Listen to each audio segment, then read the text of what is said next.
News 24 वेद जनमनाचा। शुभांगी आणि सचिन राजपूत यांचा 6 वर्षांपूर्वी विवाह झाला होता। त्यांना 5 वर्षाचा मुलगा आहे। 3 महिन्यांपूर्वी कामानिमित्त हे दाम्पत्य कोल्हापुरातील शिये इथल्या रामनगरमध्ये राहण्यास आलं। शिरोली औद्योगिक वसाहतीतील एका कंपनीत राजपूत दाम्पत्य काम करत होतं।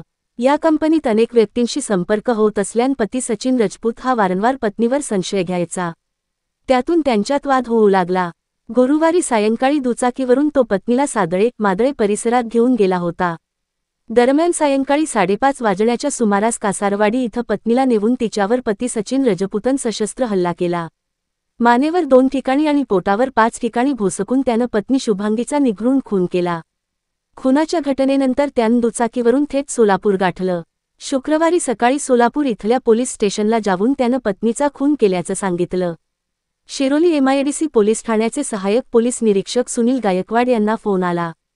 त्यांना या खुनाची माहिती स्वतः खुनी पती सचिन राजपूतनं दिली। त्यानंतर तात्काळ एक पथक सोलापूरला रवाना झालं। दुपारी संशयित सचिन राजपूतला ताब्यात घेऊन सायंकाळी कोल्हापुरात आणलं।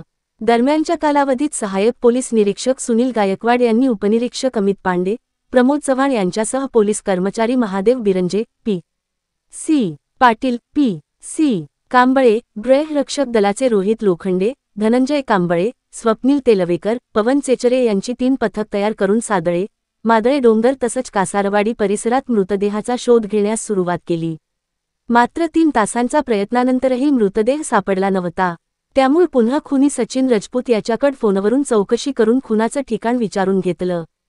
त्यानंतर कासारवाडी परिसरातील डोंगरात शुभांगी राजपूतचा मृतदेह सापडला।